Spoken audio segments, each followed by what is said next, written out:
Gravity, originally from Harlem, New York.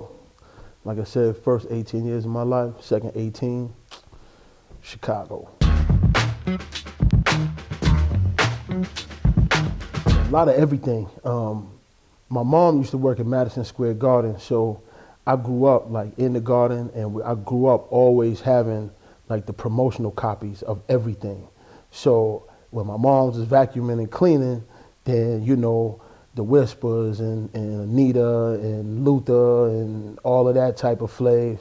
And then, you know what I'm saying, when I'm getting on the other records she brought home for me, of course, then it's all hip hop. And it really has been hip hop from all the way back in the beginning, you know what I'm saying, from, you know, Sugar Hill and all of that type of flav. So I really grew up listening to a little bit of everything. You know, then my sister was big on the, you know, MTV came around, and then, you know, shit, it was Boy George and Flock of Seagulls, and you know what I'm saying, and, you know, Rio and all of that type of shit. And so, yeah, everything, man. I grew up listening to everything.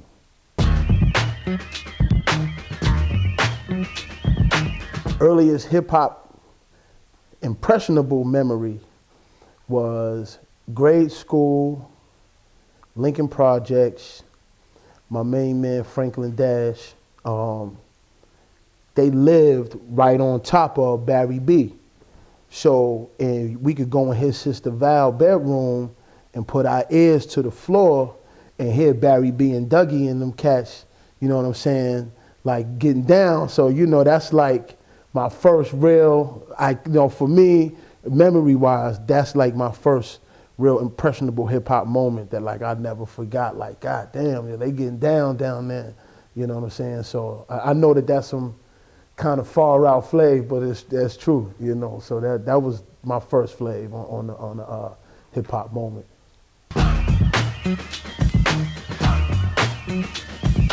Well, the key neighborhood cats in Harlem really was Dougie Fresh.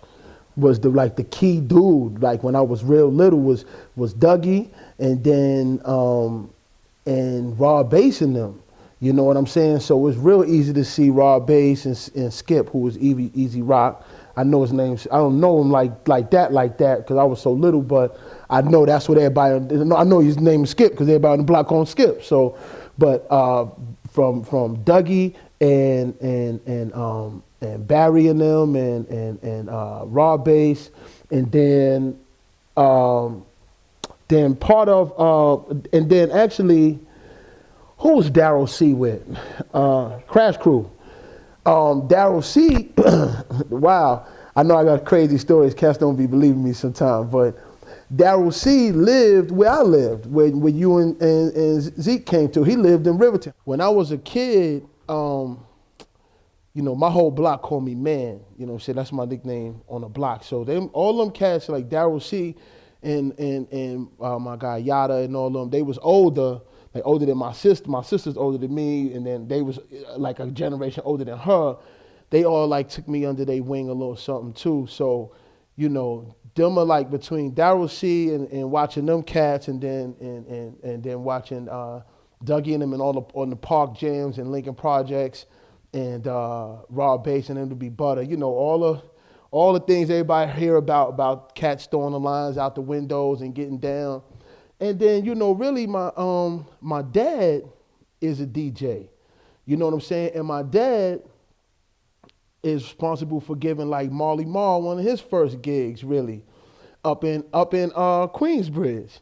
So my dad, and I didn't believe my dad at first. And then I remember when I was a teenager, I was bouncing at this one club in New Jersey, and Marley came in, and I mentioned my dad, and he verified and was like, "Oh shit, that's your dad. Oh man, our family." I was like, "Okay, cool." So them like some of my, you know, some of the early situations that, you know, I guess I've been a part of, or, you know, are dear to me, I guess you could say.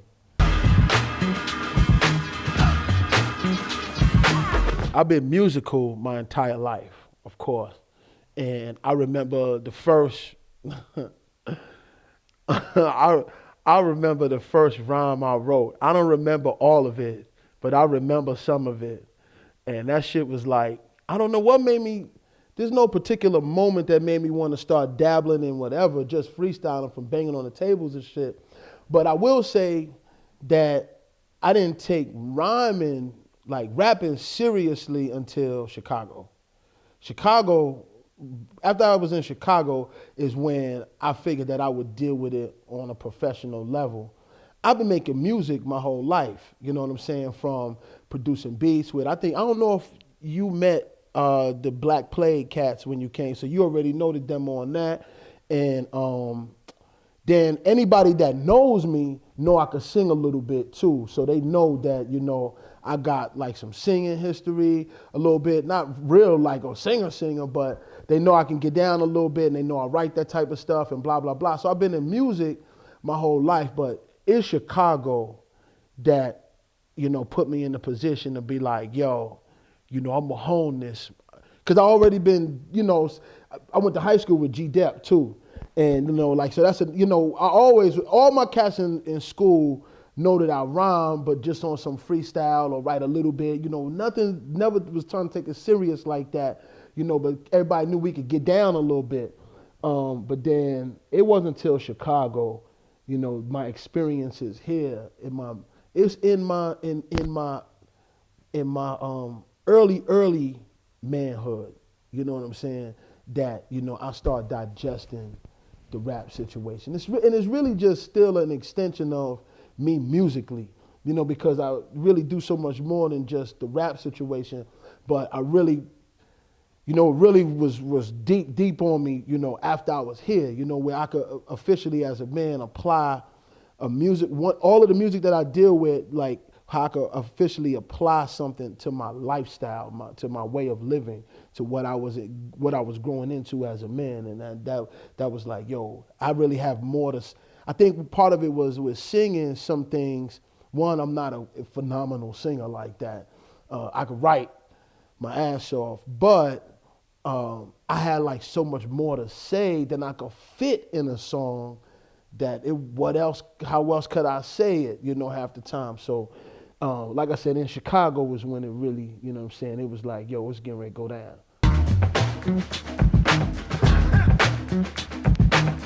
Might as well go through the story, right? So, moved to Chicago to go to school.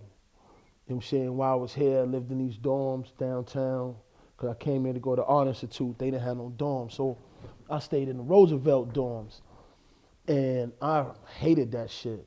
Even though I met some of my closest boys, my man Tim Tatum, in case you ever see this, Tim, I love you like a brother. The first dude that was my heartfelt homie that I met here, sorry about that I met in Chicago. So they knew I got down too. I was like the only New York cat they knew. They was the first Chicago cats that I really knew. But anyway, I hated living in them dorms. So I moved out of them. And when I moved out of them, I looked on, the classified flavor, and somebody was looking for a roommate. And my roommates happened to be this one cat named Yolando, and then this other cat named Rob, AKA Free, who was in a group called Kinetic Order. Anybody that know the story, they already know what it is. Kinetic Order was one of the only groups around really making, one of the groups, but one of the groups around back then. This is like 93. This is like 93, early 94, making noise, and they had got a deal too eventually.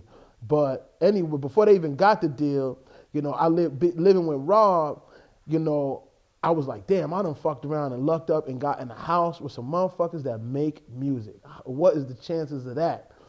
And I mean, we was just surrounded by music every day, and it was just like, oh man, it couldn't really get no better.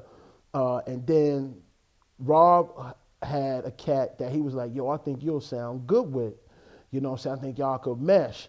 Now, mind you, I wasn't mad nice, I don't think, back then. As a matter of fact, I saw a clip of something recently. I was like, that's the worst freestyle I think I ever heard in my life. And it was me, right? So anyway, but I'm humble. I don't care about saying that.